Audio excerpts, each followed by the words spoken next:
Welcome to the 7th chapter of the book of First Kings. Same as the last chapter, a lot of measurements.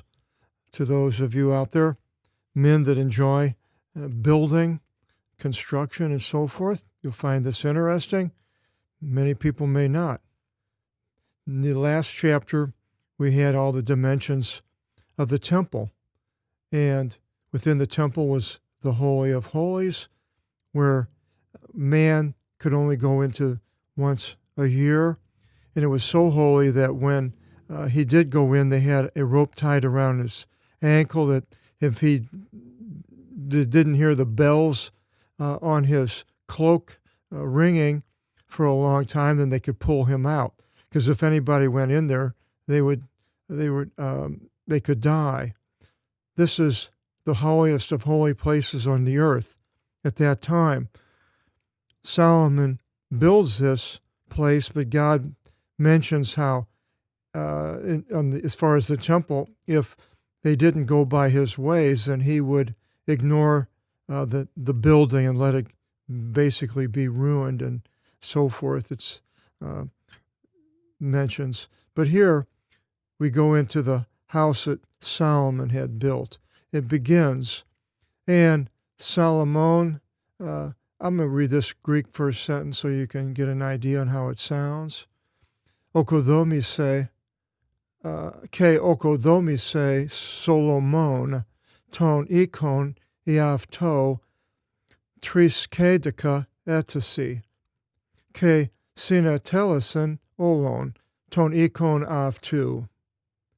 Solomon constructed his own house for 13 years. That's a long time for a house. Houses where I'm at, to build them in a year. This was 13 years. And he wholly completed his house. Olon whole is a transliteration. And he constructed the house of the forest of Lebanon. That's what it was called. Many large buildings of different people have names for these houses. And this was no exception here. In England, we had the large manor houses. Sandringham, I believe it's called, was one large house from a lord. And Balmoral Castle, all these buildings were named. And the Parthenon in Greece, the Louvre, Notre Dame in France. Germany had the Reichstag, and Spain, was it Granada? That was a city, I believe.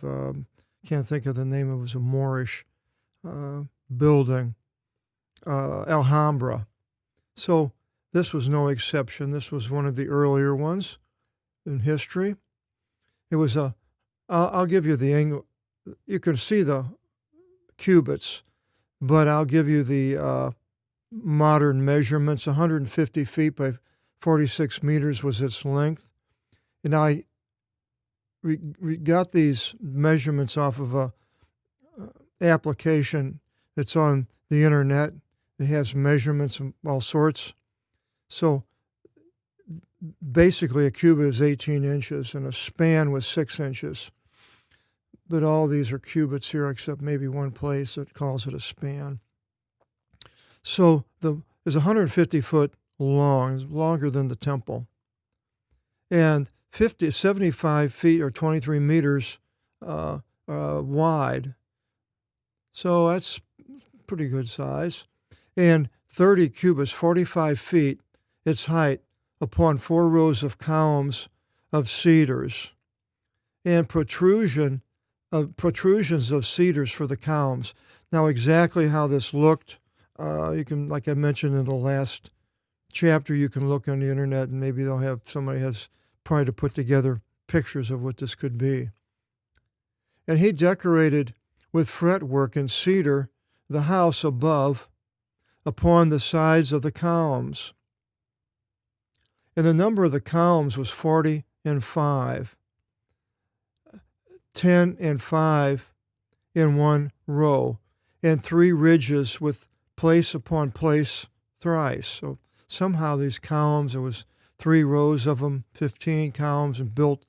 I'm not sure if the house was built on top of them. It sounds like it.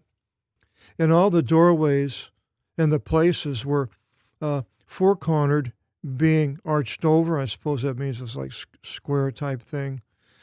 Being arched over from the doorway upon the door thrice. So some type of a 3-column doorway, a 3 arched doorway. And the column porch of the columns was 75 feet and 23 meters in length. And so that's how far it's protruded out, I suppose, because it says 30 or 45 feet, 14 meters in width, which would be the width of the building. So apparently it went out almost half as far as the length of the building. It was being joined together by a columned porch in front of them. And columns and thick beams were at the front of them. And the columned porch of the throne of which he judged there was a columned porch for the judgment seat. So this is some type of a place that had these columns, and the judgment seat was there. And it was decorated with fretwork in cedars from floor unto upper room, some type of a decoration. In his house, in which he shall sit there, one courtyard is expanding to these according to this work. And so there's some courtyard. And Solomon built a house for the daughter of Pharaoh, whom Solomon took, according to this columned porch. And apparently he's building another building for Pharaoh's daughter. These are all from out of valuable stones being chiseled at an interval inside from the foundation into the moldings, and outside to the great courtyard, a lot of big stones. The laying a foundation with great valuable stones 15 feet by 12 feet. So that's a pretty good sized stone, 15 by 12. And on top were valuable stones according to the same measure, hewn stones and cedars.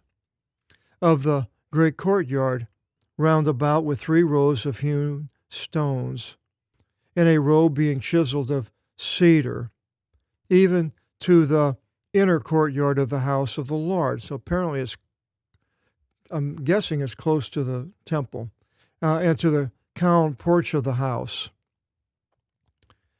And King Solomon sent and took Hiram from out of Tiru. I said Tyre, but it's not Tyre, it's Tyre. There's a really great videos on YouTube. You can look up Tyre, and one man, he's an expert. I guess I don't call him an expert, but he goes around and people are cooking and all different nations and so forth, and goes around and shows what they're doing, and really learned a lot about Tyre from that video on YouTube. And I think his last name was Wine, W-E-I-N. And so Hiram was a son of a widow woman, and this one was from the tribe of Naphthalim. So he was a Jew.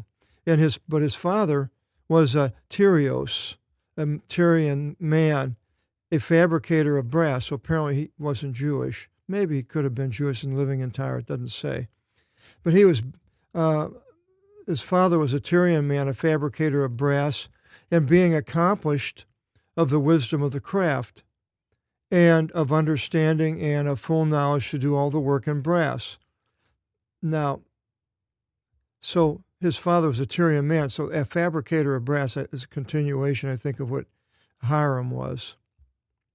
And Hiram was brought to King Solomon, and he did all work, every work.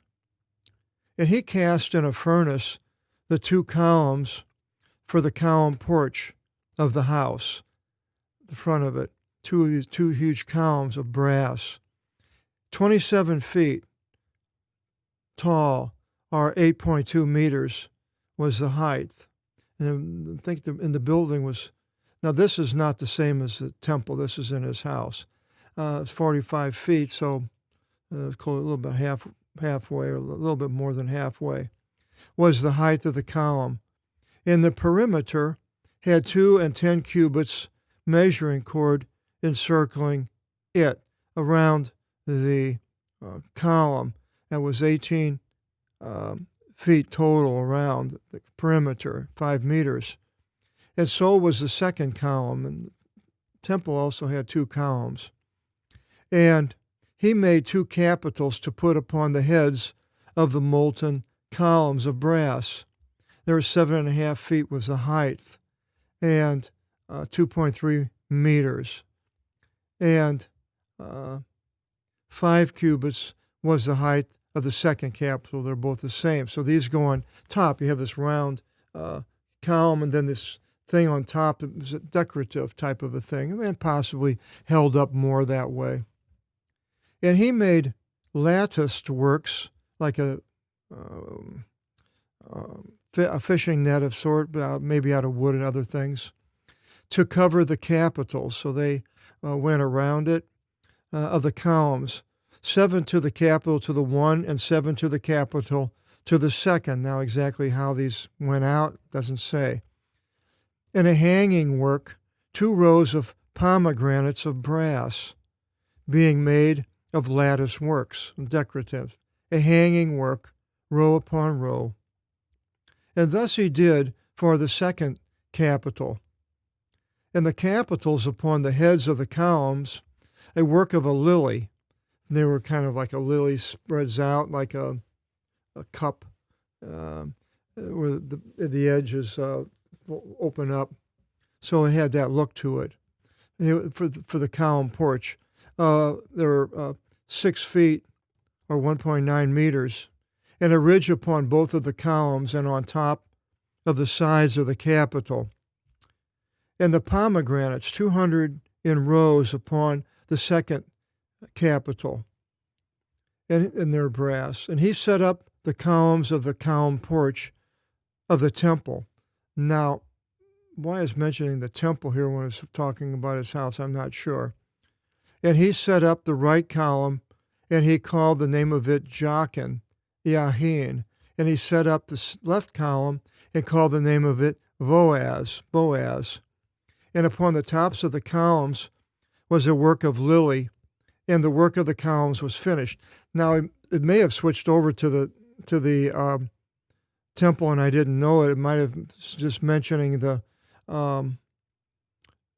house of Solomon, but these dimensions could possibly be more of towards the temple. It's pretty confusing, I think, to me. But he made the cast C, which definitely was part of the temple. So we're talking. So exactly where he switched over, and I'm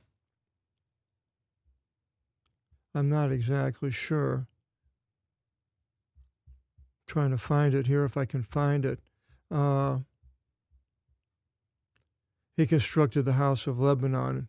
So it goes down here, and he decorated with fretworks. And so if it switches over, I'm not exactly sure where it is.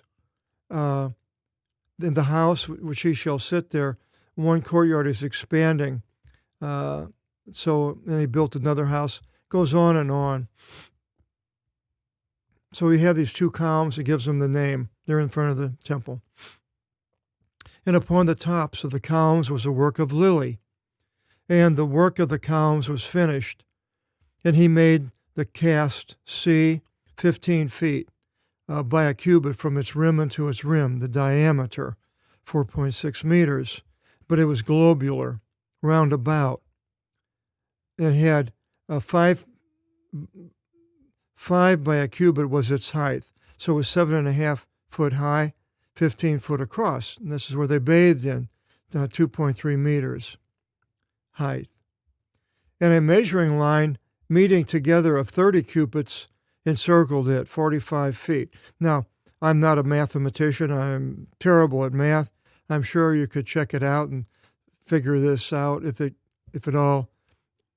But the dimensions, if this the circumference, which would be the circumference, works with those dimensions. Hopefully they do. And supports from beneath its rim round about encircled it, something to hold up this round globular sea. And it was 15 foot or 4.6 meters by a cubit, raising up the sea round about. And there are 2 rows of supports cast in the foundry furnace of them. And 12 oxen were underneath the sea, that is the tub, 3 looking to the north, 3 looking to the west.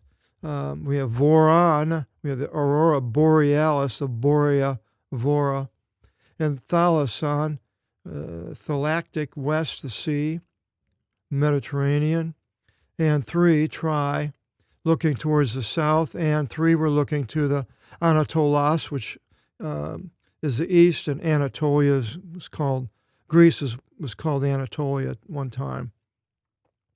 And the Thalus of the sea was upon them on top. And all the oxen posteriors, their behinds, were to the inside. And the thickness of it was a palm, so it's 6 inches thick, this bronze. And the rim of it was a rim work of a cup with a lily bud, so it flared out. It had a capacity of 2,000 coups, and you could figure out by the dimensions how many gallons that would be. I didn't. And he made 10 bases of brass. There's 6 cubits was the length of the one base, and 6 cubits the width, so it was squared. And 3 cubits was the height, 4.5 foot or 1.4 meter. These others 1.9 meter. Now, these are the different things in them.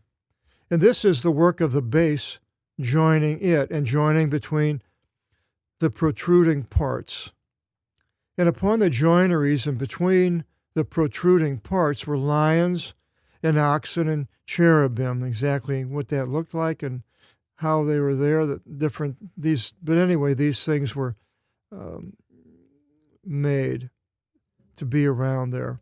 And upon the protruding parts, so also from above and from below, the lions and the oxen were places of a descending work. Now, is that a stairway? And 4 wheels of brass were to the one base.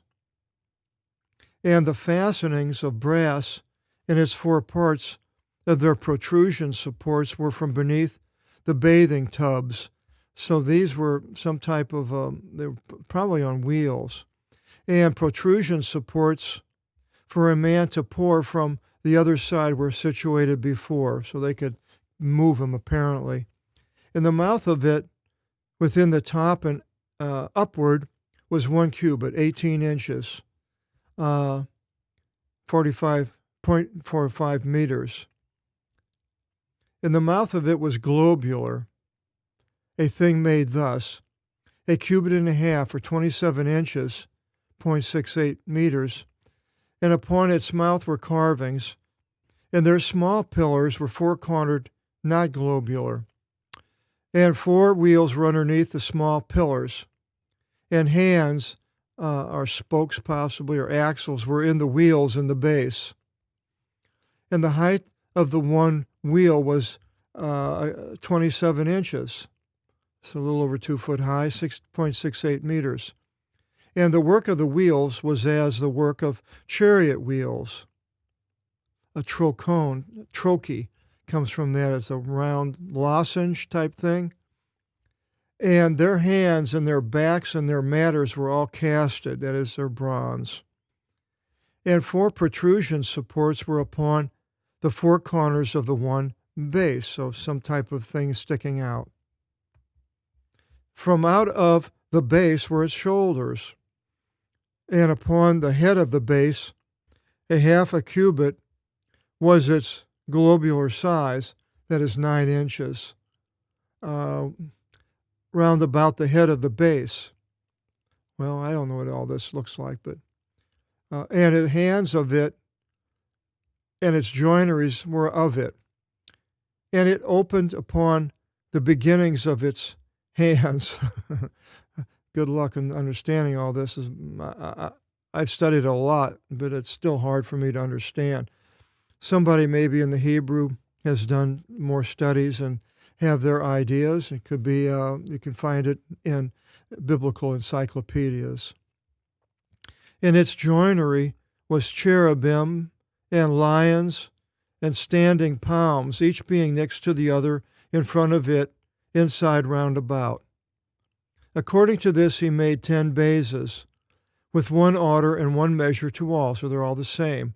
And he made 10 pots of brass, having the capacity of 40 coups to the one pot, measuring 6 feet. And one pot was upon the one base for the 10 bases, so 10 pots. And he placed the 10 bases, 5 on the protrusion support of the house at the right sides, and 5 on the protrusion support of the house at the left side. So these pots were there on the edge. And the sea on the protrusion support of the house was at the right sides, according to the east, from the side of the southeast. And Hiram made the kettles and the tongs and the bowls. And Hiram completed making all the works which he made for King Solomon in the house of the Lord. 2 columns and the twisted works of the carvings being upon the heads of the 2 columns, and 2 lattice works to cover both the twisted carvings being upon the columns, and the pomegranates 400 to both the lattice works. 2 rows of pomegranates to the one latticed work, to cover all over both the twisted works being upon both of the columns. And the, no, didn't go. Wonder why. And the 10 bases and the 10 pots upon the bases, and the 1 sea and the 12 oxen underneath the sea, and the kettles, the tongs and the bowls, and all the items which Hiram made for King Solomon for the house of the Lord were entirely of brass. And in the adjacent area of the Jordan, the king cast them in the thick earth, like hard clay, and they would dig it out, make it look like, or it could be a sandy material, make it look like whatever they were casting. So when they poured this molten bronze in it, when it cooled off, could take them who knows how long, a long time, then they could lift it out and take it out and put them together. So this place was between Succoth and Zarthan, wherever those are. And Solomon the king put unweighed all the items from out of the exceeding multitude. There was not a weight of the brass. And Solomon made all the items in the house of the Lord, the golden altar and the table upon which are the breads of the golden place setting, and the 5 lampstands at the right sides and the 5 at the left sides in front of the Dabir, the Holy of Holies, being completely made golden, and the oil lamp bowls, and the lamps and the golden oil funnels, and the thresholds and the nails and the bowls and the saucers, and the golden incense pans joined, and the doorways of the doors of the innermost house of the Holy of Holies, so it had doors, and the doors of the house of the temple, they're of gold doors, outside and inside. And all the work which Solomon did was fulfilled for the house of the Lord. And Solomon carried in the holy things of David his father, which he made, the silver and the gold, and the equipment he put into the treasury of the house of the Lord. So there we have the dimensions. It mentions building his house, but then most of it was all the dimensions, things for the temple.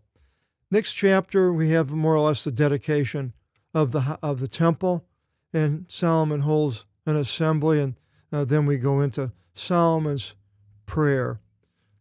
So I hope you'll continue joining with us and finding out the assembly and what the prayer was all about, how it affects us today. So I hope y'all see you in the next video seminar. Until then, God bless.